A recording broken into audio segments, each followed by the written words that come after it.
An interview with Ayn Rand, noted American novelist, author of The Fountainhead and Atlas Shrugged, and philosopher-spokesman for America's New Intellectuals. To interview Ms. Rand, Professor James McConnell of the Department of Psychology at the University of Michigan. Ms. Rand, a moment ago we heard you mention the fundamentals of your philosophy of life. I suppose it's true that, at least in one sense, every novelist is a philosopher. But I think very few novelists have devoted the time and the energy that you have to the development of a consistent philosophical system. So let me begin by asking you, do you consider yourself primarily a novelist or primarily a philosopher? I would say I'm primarily both equally and for the same reasons. You see, my main interest and purpose, both in literature and in philosophy, is to define and present the image of an ideal man, the specific, concrete image of what man can be and ought to be.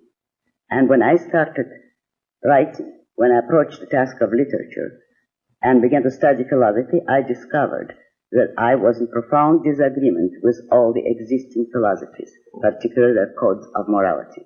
Therefore, I had to do my own thinking.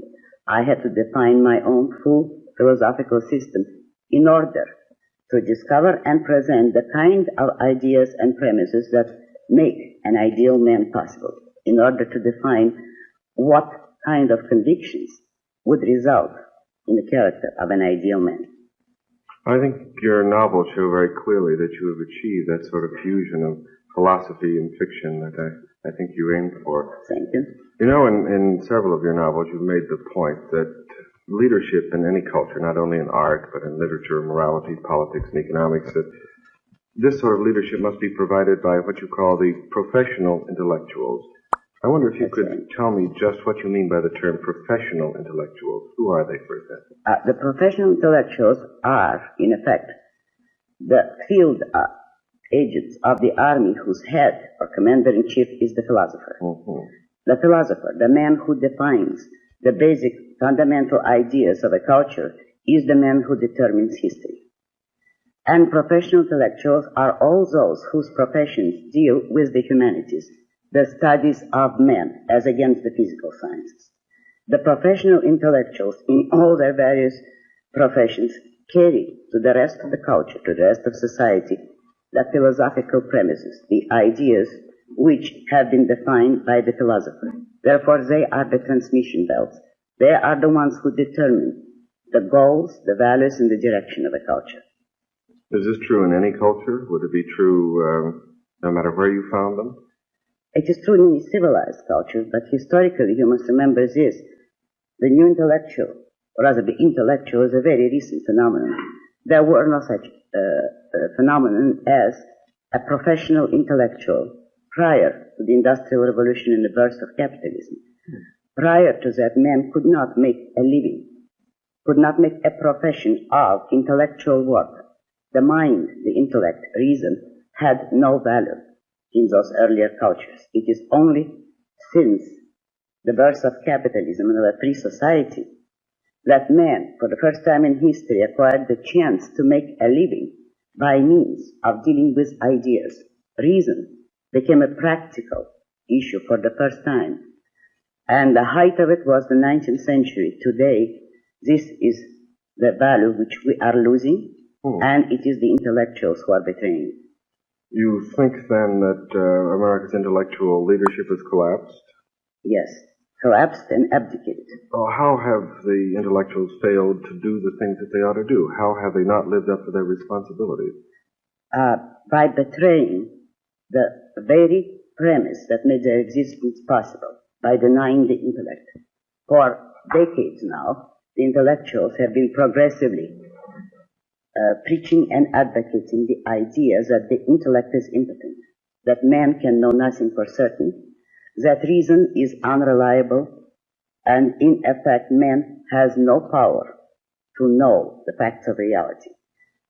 This amounts to men who, proclaiming themselves intellectual, spend their time denying the validity of the intellect. That is a form of committing suicide. And today, when you see the rise of such openly mystical, anti-intellectual philosophies as Zen Buddhism or existentialism, doctrines which cannot really properly be called philosophies. This is the admission of intellectual bankruptcy on the part of those who accept it. If in a group of men, such a theory as Zen Buddhism, which is a doctrine originating about the 5th century BC, if that becomes the latest word of the mind, it isn't I who am condemning them. They have condemned themselves by their own actions. They have given up. They have declared their intellectual bankruptcy and have gone back to the mysticism of the Dark Ages. Why do you think they've done this?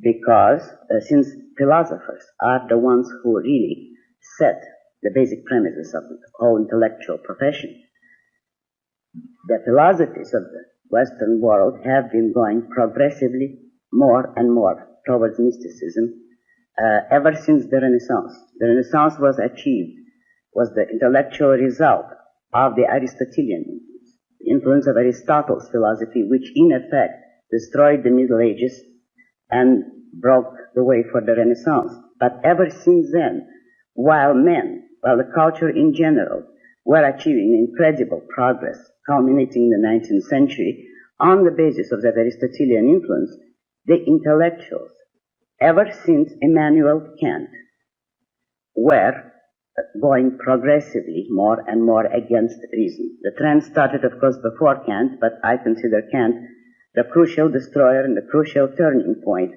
He was the philosopher who undercut the validity of reason.